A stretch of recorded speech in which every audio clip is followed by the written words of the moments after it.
आज केंद्रामध्ये प्रकाशजी जावडेकरांच्या माध्यमामधून जवळजवळ 900 कोटी रुपये हे नदी सुधारणाच्या माध्यमामधून या ठिकाणी आलेले आहेत।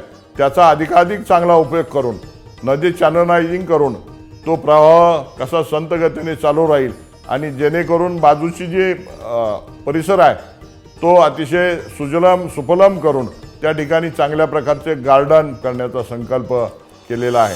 विकासाची गंगा दारी येणार, मिटवू जनतेचे प्रश्न, ध्यास भाजपचा हा, मिटवू जनतेचे प्रश्न, ध्यास भाजपचा हा, शहर नियोजन पुण्याचे करणार फक्त भाजप, ओन्ली भाजप, फक्त भाजप।